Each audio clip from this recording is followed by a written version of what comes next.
video I want to give you an update on High Command and the 6 latest expansions. I've already given you a breakdown of the big guns. Let's start with the other 2 expansions for War Machine. In this episode we're going to focus on Heroes and Legends. And let's start with Cygnar's Warcaster, Lord Commander Coleman Striker. If you want to get the jump on your opponent, then Striker's Rolling Thunder is really going to work for you. After the battle step this turn, you can deploy a Warjack from your hand to this location without paying its purchase cost. And you're going to love that, because although Striker packs a bit of a punch himself, the Thunderhead comes with this energy pulse that gives you +1 power for every enemy card at this location. You've got a big enemy to take down. This Warjack is good to have around, and he brings 2 victory points with him. The second Warjack's called Gallant. He brings 1 victory point, a stack of health, and this one has a real good defensive guard ability. Shield guard. Friendly warriors without shield guard at this location cannot be destroyed. It comes with a price, but if you want a shield, then Gallant is a great addition.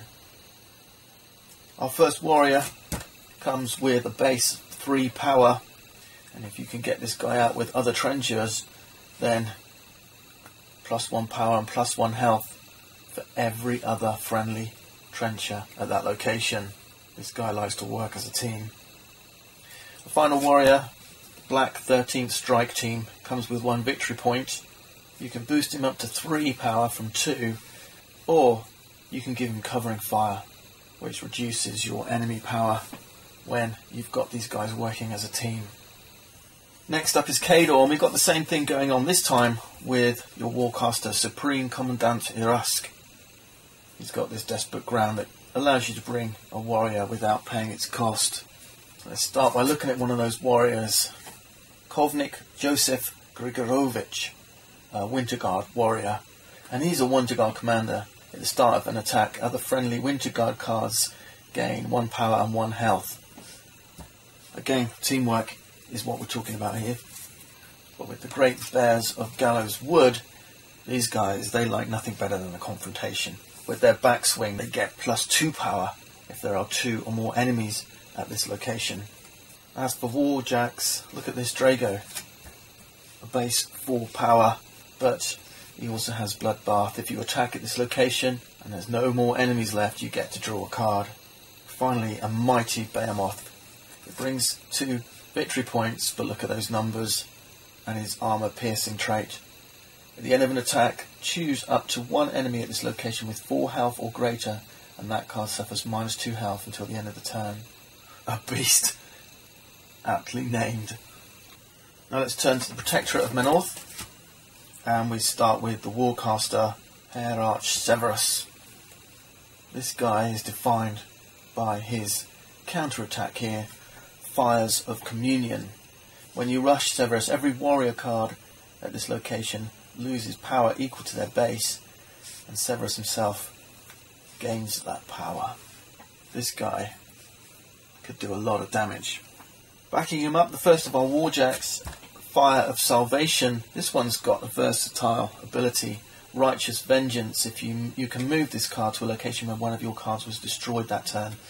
Comes with 1 victory point, but this ability is going to prove pretty useful.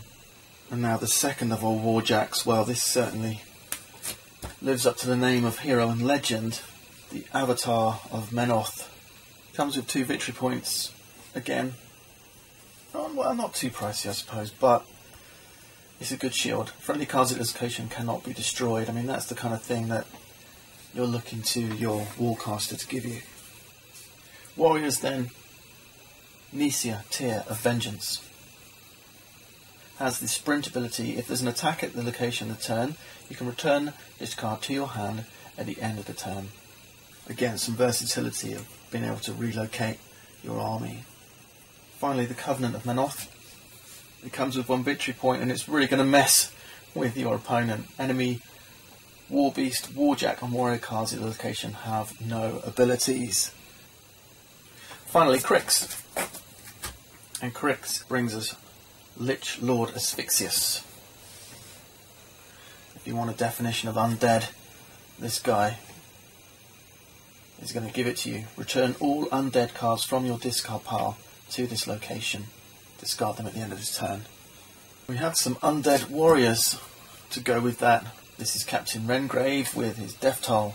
When you deploy, rush or move Rengrave to a location, you can deploy a Revenant card from your hand to that location without paying its purchase cost.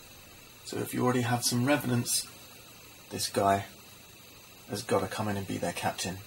The next warrior brings 1 victory point. The Wither Shadow Combine, an undead warrior with Dark Industries. At the end of the turn, 1 or more enemy Warjack cards were destroyed. You can return a Warjack card from your discard pile to your hand. And if we look at those Warjacks, we've got a couple bringing victory points. We have the Deathjack, worth 1, with its Necromancy. Destroyed a warrior, grab an undead from the discard pile and put it back in your hand. I think this card's pretty cheap for the amount of strength it's bringing you. Finally, Malice, with its 1 victory point and Ghost Shield. This guy hates warriors, and it's going to get +1 health for each enemy warrior card at this location.